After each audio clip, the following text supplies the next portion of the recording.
Perry is still the Secretary of Energy, and although he hasn't been making news a lot, he has actually had a plan that has been ongoing over the course of the past year. Rick Perry and Donald Trump have this plan to do effectively a bailout for some of the dirtiest energy currently being used in the US. And so last year he issued a notice of proposed rulemaking that would affect the Federal Energy Regulatory Commission. And what this did was issue a rule ensuring full cost recovery for power plants with a 90-day supply of fuel on hand. So obviously, what kind of power plants have a 90-day supply of fuel on hand? Probably not the solar or wind type, because that's not how it works. It's the ones who can stockpile nuclear material, coal, and things of that sort, perhaps natural gas as well. And so the idea there is, we're worried that these industries might be going down, and so we're going to just throw government money at them, which doesn't exactly sound like the sort of thing you'd expect out of a conservative government, where they'd be choosing clear winners and losers in a marketplace like energy. But that's what they were doing. And so there's this regulatory commission that had to look at this plan. The lone Democrat that Trump actually put on it, Richard Glick, characterized the proposal as a, quote, multi-billion-dollar bailout targeted at coal and nuclear, which seems fair enough to me. But they had an argument for why they needed to do this, and it was twofold. Subsidies for renewable energy are driving coal and nuclear plants out of business, because yeah, that's where all the subsidies are going. And the loss of those plants is hurting the reliability and resilience of the electric grid. So 2 points. On the first one, I would say, good. Bye Felicia when it comes to the coal plants and the nuclear plants. That's the entire point. If it's driving them out of business, if they're being replaced by solar and wind and other clean renewable forms of energy, mission accomplished. Land on the aircraft carrier, okay? That's the point. But they find it to be a bad thing. Isn't that supposed to be how the free market works? Right. Yeah. It looks like, I mean, they're trying to pitch it as they're driving them out because of subsidies.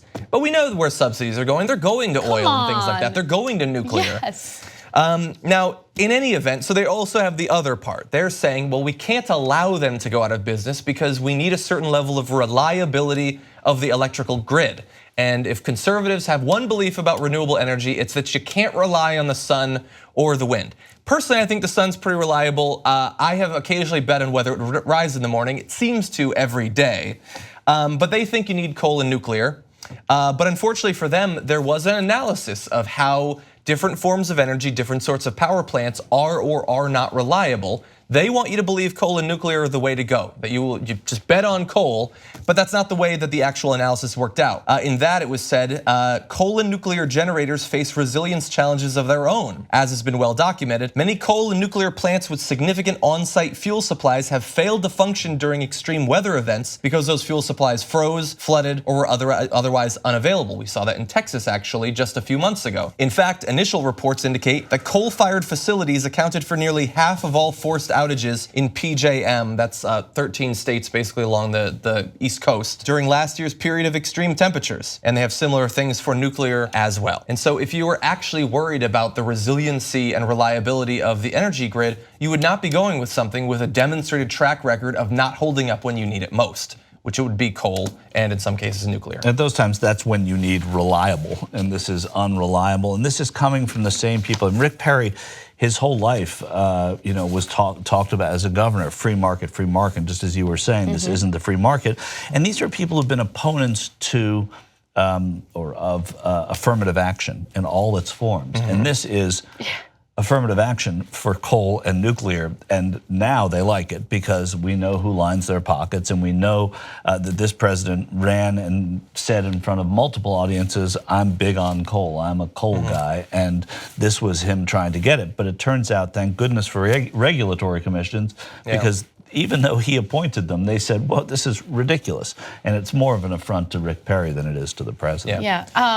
I don't want anyone to forget how dumb Rick Perry is. And I don't say that simply to insult him. I say that in reference to this story because there was another argument that he made, a case for why we need to boost coal and nuclear. He argued that solar power and wind power puts national security in jeopardy. But how? Because climate change certainly puts national security in jeopardy. That's one of the leading concerns when it comes to national security. How does renewable energy equal national security concerns. I don't understand. There was that one town council, I don't remember which state it was in, but we reported on it, that was said they were worried that if solar power became too common, it could drain the sun of its energy, and we need the sun undrained. I looked into it. It's a risk we can take, I think. But anyway, the reason we wanted to cover this, of course, is because this is good news. In this case, thankfully, this regulatory board, which was staffed by Trump people, did the right thing. God only knows how long this decision will last. Perhaps this idea to do this bailout will come back. But lurking in the background is other good news. As we've pointed out multiple times on the show, market forces are making it so that renewable energy will become more common, because despite the attempts by the right wing to renew coal and all that, or imply that you could renew coal, which very few people believe is going to happen, solar energy is becoming year by year far cheaper. Battery capacity, which allows renewable forms of energy like wind and solar to become more reliable by storing tons of energy during periods of peak activity and then using it when sun and wind are at lower levels. That's just becoming, through technological advancement, better and better and cheaper in a way that coal and oil cannot match. So that's the good news for today.